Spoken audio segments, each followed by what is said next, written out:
Your brain was trained to survive before it was trained to feel. And if you're Gen X, you probably don't even realize it. You grew up before smartphones, before social media, before constant validation. You came home to an empty house, made your own snacks, did your homework alone. You learned one powerful rule early: handle it yourself. No one called it emotional independence. They just called it being tough. But here's the scary part. Toughness has a cost. As a kid, you watched the world change fast. Divorce rates rising, both parents working, news playing stories about war, crisis, economic shifts. Stability felt temporary, so your brain adapted. It built self-reliance, it built skepticism, it built emotional armor. Now you're an adult. You pay your bills, you solve your problems.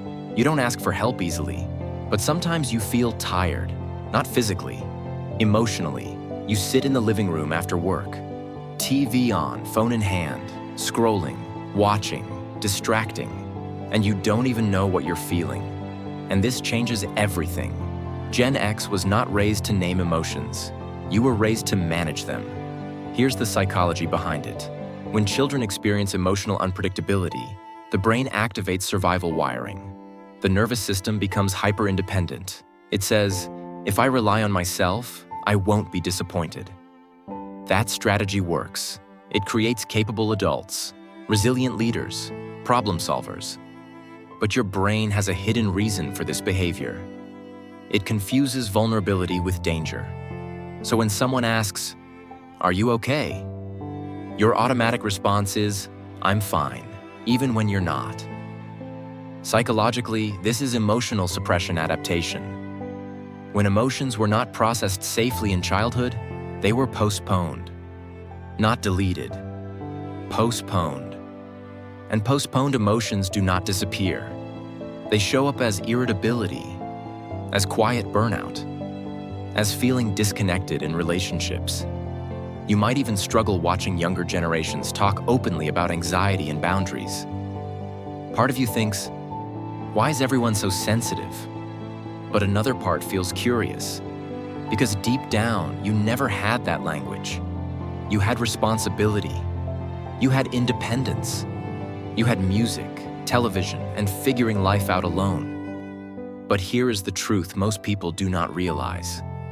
Your independence was not coldness. It was adaptation. Your brain did exactly what it was designed to do. It protected you from instability by building internal strength.